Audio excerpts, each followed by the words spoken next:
Good morning, friends. The last lecture we have discussed about your Maxwell second and third law और third equation. तो हम लोगों ने discuss करते समय कहा था कि आपका सेकंड इक्वेशन जो है Maxwell second equation is based on your equation is based on Gauss law in magnetostatic. कहाँ किस पे डिपेंड है? आपके गॉस लॉ पे. तो गॉस लॉ क्या है आपका? एनी क्लोज सरफेस पर आपके मैग्नेटिक इंडक्शन जो कुछ फ्लो रहा है वो इक्वल टू क्या रहेगा? जीरो रहेगा. अकॉर्डिंग टू दिस हम मैक्सवेल सेकंड इक्वेशन डिस्कस कर रहे थे. तो magnetic flux density around any close surface is equal to zero according to हमने ये उसे ही बोल दिया था integral form of Maxwell second equation. और उसके बाद हम बोल रहे थे कि जो total outward flux of magnetic induction B over a close surface is equal to zero. और जो कुछ मैग्नेटिक फोर्स लाइन इंटर होगी उतनी ही equal to must be equal to leaving the circuit यानी लिविंग दी सरफेस. जितना कुछ magnetic force of line enter होगा उतना ही वहां से बाहर निकलेगा. क्योंकि ये आपका सिग्निफिकेशन है किसका? मैक्सवेल सेकंड इक्वेशन का. और वहां हमने क्या कर लिया था? डाइवर्जेंट थ्योरम यूज किया था. और जो सरफेस इंटीग्रल है लेफ्ट हैंड साइड उसे कन्वर्ट कर लिया था हम लोगों ने वॉल्यूम इंटीग्रल में. और वॉल्यूम इंटीग्रल में कन्वर्ट करने के बाद डाइवर्जेंट का हमने डेल जो एक सिंबल है वो हमने स्पेसिफाई कर लिया. और it is true for any arbitrary surface. That's why integrand cancel और del dot B equal to zero. ये डिफरेंशियल फॉर्म आ गया था आपके मैक्सवेल सेकंड इक्वेशन का. ये हम लोगों ने डिस्कस किया. और उसके बाद का हम Maxwell third equation it is based on Faraday's law of electromagnetic induction. तो according to Faraday's law of electromagnetic induction when a magnetic flux of this circuit changes and produce induce EMF. और वो कितनी मात्रा में produce होगा? E equals to minus d∅dt rate of change of magnetic flux with respect to time. और उसकी direction रहेगी exactly opposite to that magnetic flux. Okay, इसके लिए हमने induce EMF equals to minus d∅dt. और टोटल फ्लक्स कितना flow होगा over a surface b bar dot ds bar. समझ में आ रहा है? तो उसके बाद हमने कहा था इंड्यूस ईएमएफ कितना होगा? E इक्वल्स टू माइनस दो b बार बाय dt इनटू ds बार. पार्शियली डिफरेंशिएट क्यों किया? क्योंकि क्या है आपका मैग्नेटिक इंडक्शन जो है ना वो function of both space and time. That's why we here partially differentiate. और उसके बाद हमने कहा कि जो इलेक्ट्रिक फील्ड प्रोड्यूस होगा आपकी इसमें अकॉर्डिंग टू लाइन इंटीग्रल हम लोगों ने कर्व सरफेस पर ई बार डॉट dl बार लिख लिया. ई क्या है? इलेक्ट्रिक फील्ड की इंटेंसिटी कितनी है, स्ट्रेंथ कितनी है वो हमें ई से मालूम होता है. और इसके बाद हमने ए इक्वेशन सिंपली ई का इक्वेशन यहाँ पे पुट किया और वो इक्वेशन बन गया. उसी हमने कह दिया it is integral form of your Maxwell third equation. और उसके बाद हमने क्या किया? जो आपका लाइन इंटीग्रल था लेफ्ट हैंड साइड का, जो लाइन इंटीग्रल को हमने according to Stokes theorem surface integral में कन्वर्ट कर लिया.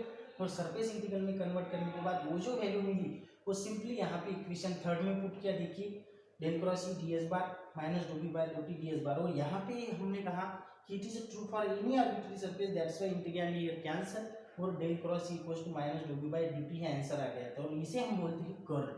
और कर्ल का सिग्निफिकेशन आपको पता होगा. यहाँ पे जो मैग्नेटिक फोर्स ऑफ लाइन रहेंगी इट इज नॉट कोई भी उसे ओरिजिन नहीं और उसका टर्मिनेशन भी नहीं है. इसलिए हम बोलते हैं सोर्स और सिंक यहाँ पे नहीं है. और हमने एप्लीकेशन भी पढ़ लिया था कि दोनों स्टेडी स्टेट इक्वेशन है. यहाँ पे टाइम डिपेंडेंट है, it is time also dependent. Okay, इसके बाद हमने कहा था कि it is shows the relation between electric field intensity vector E and magnetic field intensity vector B. और उसके साथ भी हमने कहा था कि show another equation it is depend on time, it is also depend on time. ये सारी बातें हमने पिछले लेक्चर में डिस्कस कर ली थी. आज का आपका टॉपिक है मैक्सवेल फोर्थ इक्वेशन. वो कैसा है, उसका प्रूफ क्या है हम देखेंगे.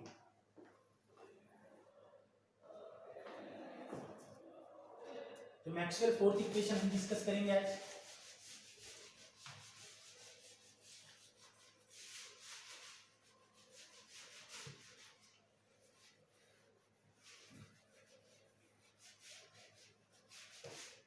तो देखिए Maxwell fourth equation.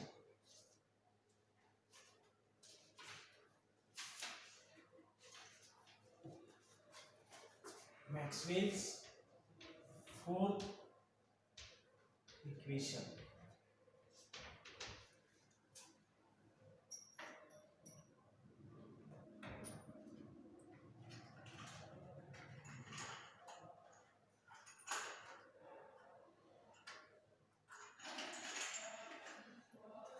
Maxwell fourth equation according to Faraday's law.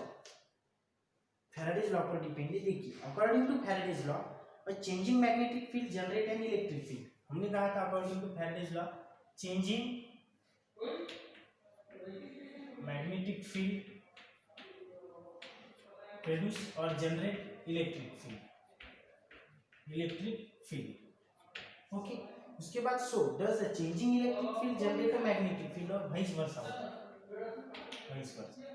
अगर चेंजिंग इलेक्ट्रिक फील्ड रहा तो प्रोड्यूस मैग्नेटिक फील्ड करेगा और चेंजिंग मैग्नेटिक फील्ड रहा तो इलेक्ट्रिक फील्ड प्रोड्यूस करेगा। This ideas about symmetry was put forward bye Maxwell. यही idea, यही कंसेप्ट उन्होंने मैक्सवेल ने ख्याल में रखा। अकॉर्डिंग टू दिस कंसेप्ट उन्होंने मैक्सवेल फोर्थ इक्वेशन हमें बताया है। तो मैक्सवेल फोर्थ इक्वेशन क्या कहता है हमें? मैक्सवेल फोर्थ इक्वेशन देखिए, we know the Ampere law, कहां पे बेस है? Ampere's circuital law. Fourth equation based on Ampere's circuital law. According to Ampere's circuit law the steady magnetic field in the differential vector form, क्या होता है? Differential vector form में आपके Ampere circuital law in differential form क्या होता है आपके differential form में? Del cross H bar equal to J bar, equal to J bar. Equation first, H cross क्या है? आपकी मैग्नेटिक फील्ड की स्ट्रेंथ और जे बार क्या आपका चार्ज डेंसिटी है। ओके, तो आगे देखिए, जे इज द चार्ज और इसे बोलते हैं J is the current density, J is the current density and your B equals to हम लिखते हैं mu naught H bar. B equals to क्या होता है? Mu naught H bar. तो Maxwell modified this Ampere's law, ये जो Ampere law है मैक्सवेल ने मॉडिफाई करा और कहा डेल क्रॉस एच की जगह हम लिखेंगे म्यू नॉट, एच की जगह लिखेंगे हम, यहाँ पे एच की वैल्यू अगर निकालेंगे हम तो एच की वैल्यू निकलेंगे बी बाय म्यू नॉट और वो लिख लेंगे हम del cross B. Okay, by mu naught है तो म्यू नॉट यहाँ आ जाएंगे। ओके, और जे प्लस जे बार लिख रहे हैं हम। जे बार क्या है का? Calculate the value of J bar, we proceed as. देखिए, जे आपकी चार्ज डेंसिटी और करंट डेंसिटी दोनों को हमने इक्वेट कर लिया और आगे हम जे बार की वैल्यू निकालेंगे। तो देखिए, जे बार की वैल्यू कैसे निकालते हैं हम? आपके पास एक रूल है, हमने इसे इस इक्वेशन जो है इक्वेशन नंबर 2 इसे मल्टीप्लाई कर लिया बोथ साइड डेल ऑपरेटर से, dot product del cross B और यहाँ पे भी del dot mu naught J plus J bar. Okay, हमने सिंपली यहाँ पे डेल ऑपरेटर से डॉट प्रोडक्ट ले लिया है। ओके, और but divergence of curl zero, तुम्हें पता है, but divergence of curl is zero, divergence of curl is zero. तो del dot del cross B equal to zero, del dot del cross B equal to zero. और ये value अगर यहाँ पे put करेंगे तो del dot mu naught J plus J dash equal to zero. देखिए calculation आपका मैक्सवेल फोर्थ इक्वेशन है। Maxwell fourth equation is based on Ampere circuital law और एम्पियर सर्किटल लॉ में देख लिया del cross H bar equals to J bar. और यहाँ पे एक कंसेप्ट उन्होंने ख्याल में रखा, magnetic field changing magnetic field produce electric field and changing electric field produce magnetic field. और अकॉर्डिंग टू हमने यहाँ पे और बी की वैल्यू आपको पता है स्टैंडर्ड म्यू नॉट एच बार, और एच बार यहाँ से निकलता है बी बाय म्यू नॉट और सिंपली एच बार की वैल्यू यहाँ पे पुट किया है डेल क्रॉस बी और म्यू नॉट यहाँ पे मल्टीप्लाई में था, यहाँ पे अपॉन में था, यहाँ पे मल्टीप्लिकेशन में हो गया। और हमने सिंपली क्या कहा, डेल ऑपरेटर से हमने डॉट प्रोडक्ट लिया है और उससे हम बोल रहे हैं कि divergence of curl is zero, then that's why your left hand side is zero और हमने यहाँ पे इक्वेशन में पुट कर दिया है। ओके, तो देखिए यहाँ पे फर्दर कैलकुलेशन कीजिए, डेल डॉट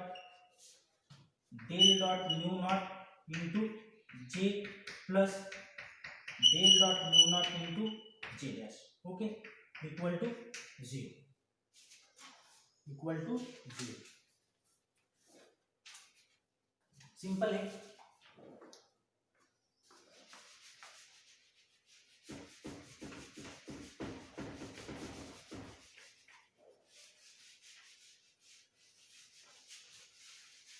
ओके, आगे देखिए क्या होता है यहाँ पे, del dot J bar equal to minus del dot J bar. यहाँ से क्या लिखेंगे हम, del dot J bar equal to, या जे लिखेंगे minus del dot J bar. Okay, but the equation of continuity क्या कहते हैं आपको, इक्वेशन ऑफ कंटिन्यूटी होता है आपका, from equation of continuity, equation of continuity क्या होता है, इक्वेशन ऑफ कंटिन्यूटी आपका del dot J equal to minus del rho by del T, del rho by del T. Rho क्या है आपका, rho is a charge density, it is a charge density. Equation of continuity according to हम गए del dot J bar equal to minus del rho by del T, और यहाँ आता है del dot J bar equal to minus del rho by del T, हमें इक्वेशन में put कर दिया है। ओके, और ये दोनों माइनस साइन कैंसिल हो जाएंगे और आपके पास रह जाएगा del dot J bar equal to del rho by del T. Okay, और del rho by del T को हम लिखते हैं, रो क्या लिख सकते हैं हम, rho equals to del dot D, del dot D क्या है आपका, current, displacement current, it is, और हम बोल सकते हैं इसे आपका मैक्सवेल फर्स्ट इक्वेशन। क्या है आपका Maxwell first equation, it is Maxwell first equation. Maxwell first equation put कीजिए, del dot J bar equal to, rho की जगह पुट कर लिया del del D by del T. Okay, और यहाँ पे डेल डेल ये कैंसिल हो जाएंगे, J bar equal to del D by del T, J bar equal to del D by del T, और ये वैल्यू जे बार की हम कहाँ रखेंगे, आपकी ये वैल्यू इक्वेशन 3। आपको समझ में आ रहा है, कैलकुलेशन कर रहा हूँ खाली मैं, यहाँ पे मैंने डाइवर्जन लिया और कहा कि diversion of curl is 0, that's why your left hand side is 0, और वहां पे मैंने पुट कर लिया। और यहाँ पे लेफ्ट हैंड साइड पुट करने के बाद क्या कहा मैंने, सिंपली यहाँ पे मैंने इस दोनों क्वांटिटी से ब्रैकेट को मल्टीप्लाई कर लिया, और मैट्रिक्स को मल्टीप्लाई करने के बाद आपका म्यूनॉट म्यूनॉट वहां पे कैंसिल कर लिया और इक्वल टू ऐसे लिख लिया है।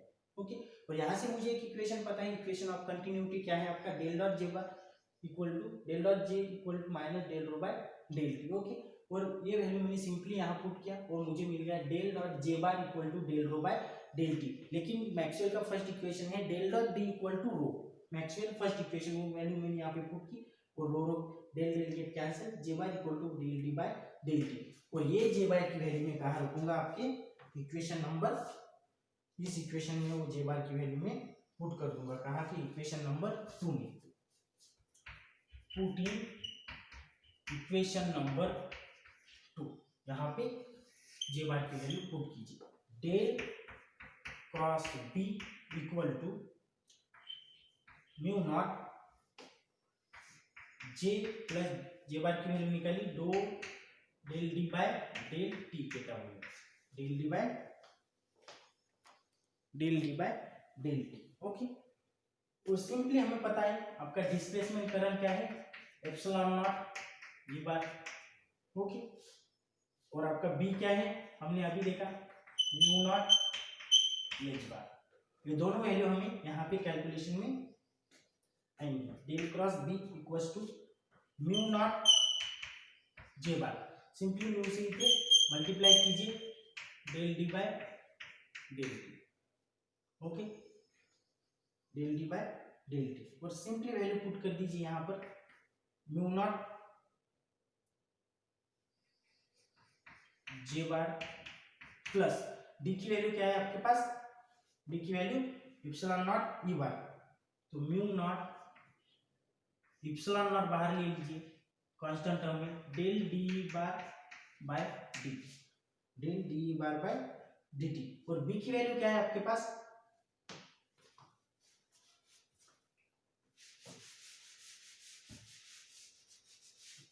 बी की वैल्यू क्या है आपके पास, बी इक्वल्स टू क्या है आपका, सिंपल डेल क्रॉस बी की वैल्यू आ जाएगी H, H equal to mu naught आपके कैंसिल हो जाएंगे सभी, और del cross H equals to J plus epsilon naught dough E bar by dough T, डो E bar by dough T. देखिए del cross H bar B की जगह मैंने सिंपली ये वैल्यू ले ली और म्यू नॉट जो सभी इसमें है म्यू नॉट और बी की जगह आएगा आपका del cross H by mu naught. ये सभी बातें यहाँ पे कैंसिल होगी और simply del cross H equals to J plus epsilon naught dough E by dough T. Equation 3a and 3b देखिए कौन कौन से इक्वेशन, ये इसे बोल रहे हैं 3a और इसे 3b कहा है उन्होंने। It is differential form of Maxwell equation. Equation 3a and 3b, 3a and 3b, it is a differential form of Maxwell fourth equation and देखिए मैक्सवेल फोर्थ इक्वेशन का सिंपली ये क्या है आपका डिफरेंशियल फॉर्म।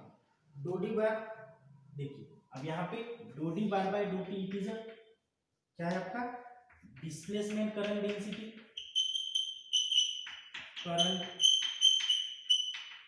डेंसिटी और J plus doe D bar by dough T. ये quantity क्या है आपका total current density for in varying field, total current density, total current density for time varying field, for time varying field. जो field with respect to time change होगी उसकी total current density ये quantity है कौन सी, J plus doe D bar by dough T. And doe D bar by dough T क्या है आपका displacement current density. This is ये दोनों इक्वेशन क्या है आपकी the differential form of Maxwell fourth equation. अब इंटीग्रेशन फॉर्म देखेंगे हम। अब कौन सा फॉर्म देखेंगे, इंटीग्रल फॉर्म। तो इंटीग्रल फॉर्म देखिए कैसा है, फास्ट इसलिए ले रहा हूं मैं क्योंकि कैलकुलेशन है, सिंपली कैलकुलेशन है। देखिए इंटीग्रल फॉर्म के लिए हम देखेंगे आपका ये जो इक्वेशन है उसे सरफेस इंटीग्रेशन में ले लिए, del cross D bar into D H bar, simple इसमें ले लिया। Surface integration mu naught J bar plus mu naught epsilon naught dough E bar by dough T into D H bar. Okay equation number क्या है आपका 4। अब क्या by using Stokes law. Stokes law क्या कहता है जो सरफेस इंटीग्रल है वो किसे कन्वर्ट करेंगे हम लाइन इंटीग्रल में। तो देखिए आपका सरफेस इंटीग्रल जो लेफ्ट साइड है del cross B bar dot D H bar simply हो जाएंगे any close surface curve B bar dot D L bar. Okay और इक्वेशन 4 बिकम कैसे आ जाएगा, फिर ये वैल्यू में कहा रखूंगा इक्वेशन 4 में। इक्वेशन 4 बिकम कैसे आ जाएंगे, equation 4 integration over any close surface B bar dot D L bar equals to surface integral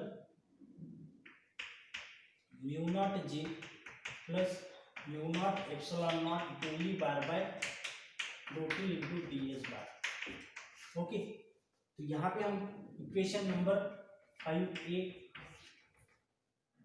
okay और b की वैल्यू क्या है आपको पता है mu naught H bar, simply यहाँ पुट कीजिए म्यू नॉट सभी यहाँ से कॉमन निकालेंगे, सभी कैंसिल हो जाएंगे। और यहाँ पे मैंने अगर b की वैल्यू म्यू नॉट एच ले ली है, curve H bar dot D L बार, म्यू नॉट यहाँ से कॉमन निकालूंगा मैं तो ये भी कैंसिल हो जाएगा, equal to surface integral J bar plus epsilon naught dough E bar by dough T into D H bar. Okay तो डी की वैल्यू आपको पता है, वो डी की वैल्यू क्या है epsilon naught E bar, D की value epsilon naught E bar है। तो देखिए इंटीग्रेशन और एनी क्लोज कर H bar dot D L bar equals to surface integration J bar plus epsilon naught E किसकी वैल्यू आपके डी बार की, dow D by dough T into D H bar. Equation number 5c, equation number 5b। देखिए 3 equation आएंगे आपके पास। Integral form simply मैंने del cross B का जो इक्वेशन में आपका स्टैंडर्ड इक्वेशन वो लिया था और using Stokes theorem left hand side को मैंने लाइन इंटीग्रल में कन्वर्ट किया और वो लाइन इंटीग्रल की वैल्यू यहाँ पे पुट कर दिया। ओके, उसके बाद म्यू नॉट बी की जगह मैंने म्यू नॉट एच बार लिखा, वहाँ पे म्यू नॉट कैंसिल हो गया, और एक वैल्यू लिख रहा हूँ डी की वैल्यू एप्सिलॉन नॉट ई बार, यहाँ पे मैंने डी की वैल्यू पुट कर दी। तो ये तीनों फॉर्म जो है, ये तीनों इक्वेशन जो है आपके 5a 5b और 5c, it is a integral form of Maxwell fourth equation. इसका सिग्निफिकेशन क्या है? It is integral of Maxwell fourth equation which signifies the magnetomotive force around the closed curve is equal to the, जो magnetomotive force है आपका, magnetomotive force around any closed curve is equal to the sum of the conduction current and the time derivative of the electric displacement through any surface bounded by path।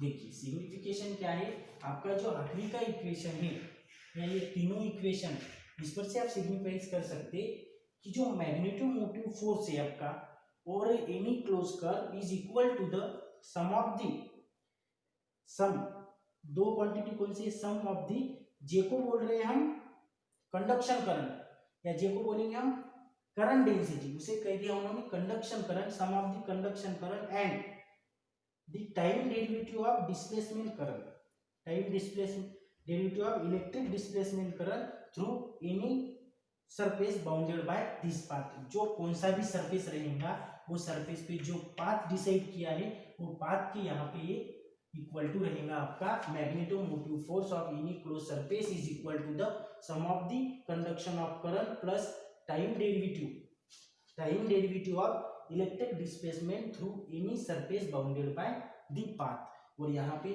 Maxwell का fourth equation हमारा खत्म हो गया। देखिए signification हमने दे दिए सभी बातों का, आपके आखिरी की इक्वेशन पर से सभी सिग्निफिकेशन आपको ख्याल में आ जाएंगे। Go through this book and जो कुछ डिफिकल्टी रहेंगी वो आप मुझे कमेंट बॉक्स में बताइए।